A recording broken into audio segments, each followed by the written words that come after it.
പ്രിയമുള്ളവരെ, ഞാൻ ഹരീഷ് ആർ നമ്പൂതിരിപ്പാട്. ലോക മണ്ണ് ദിനമായ ഇന്നൊരു കഥ കേൾക്കൂ.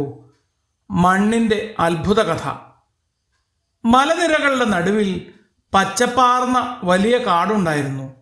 ആ കാട്ടിലെ പക്ഷികളും മൃഗങ്ങളും സസ്യങ്ങളുമെല്ലാം സന്തോഷത്തോടെ ജീവിച്ചു വരികയായിരുന്നു. ഒരു ദിവസം കാട്ടിൽ വലിയൊരു പ്രശ്നമുണ്ടായി.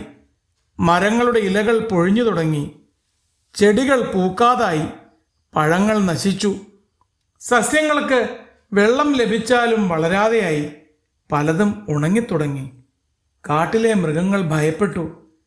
ഇതെന്താണ്? നമ്മുടെ വനത്തിന് എന്തു പറ്റി? ചെന്നായ ചോദിച്ചു. ജലമുണ്ടല്ലോ, സൂര്യപ്രകാശവുമുണ്ട്. പിന്നെ? മാൻകുട്ടി ആശ്ചര്യപ്പെട്ടു.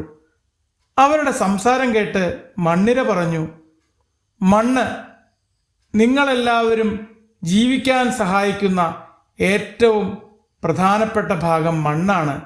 മണ്ണിൽ ജീവിക്കുന്ന ഞങ്ങളെപ്പോലുള്ള ജീവികളില്ലാതെ സസ്യങ്ങൾക്ക് വളരാനാകില്ല.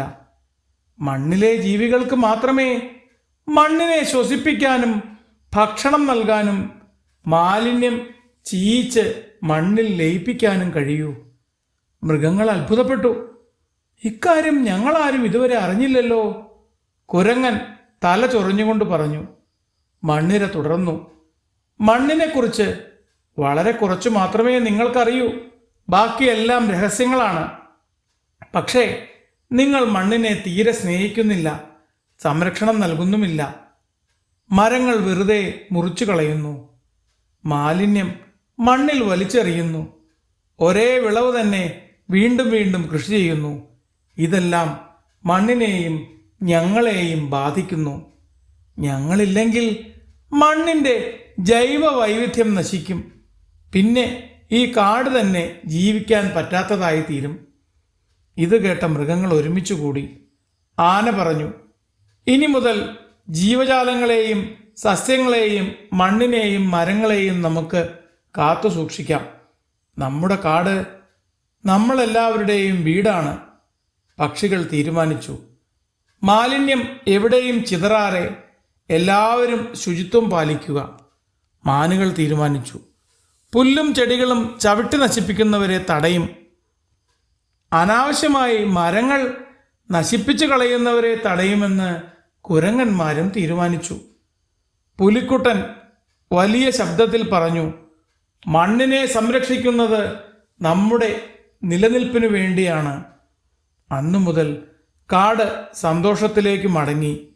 മണ്ണിലെ പുഴുക്കളും മണ്ണിരകളും വീണ്ടും പാട്ടുപാടി. മണ്ണിനെ സമൃദ്ധമാക്കി. പുതിയ വിത്തുകൾ മുളച്ചു. പുല്ലുകളും ചെടികളും വളർന്നു. മരങ്ങൾ വളർന്നു വലുതായി. പച്ചപ്പ് പുനർജനിച്ചു. മൃഗങ്ങൾ വീണ്ടും ഉത്സാഹത്തോടെ ഓടിച്ചാടി കളിച്ചു. കാട്ടിൽ വീണ്ടും ശുദ്ധവായു നിറഞ്ഞു. മണ്ണിന് ജീവനുണ്ടായാൽ മരങ്ങൾക്കും ജീവജാലങ്ങൾക്കും ജീവനുണ്ടാവും. മണ്ണ് ശ്വസിച്ചാലേ മരങ്ങളുണ്ടാവൂ. മരങ്ങളും ചെടികളുമില്ലെങ്കിൽ കാടില്ല. കാടില്ലെങ്കിൽ നാമില്ല. മാളത്തിലിരുന്ന് മലമ്പാപ്പ് അപ്പൂപ്പൻ പറഞ്ഞു. മലമ്പാപ്പ് അപ്പൂപ്പൻ്റെ വാക്കുകൾ എല്ലാവരും ഏറ്റെടുത്തു. തങ്ങളുടെ കാടിൻ്റെ സന്തോഷം വീണ്ടെടുത്തതിൻ്റെ ഗമയിൽ മൃഗങ്ങളും പക്ഷികളും ആനന്ദ നൃത്തമാടി.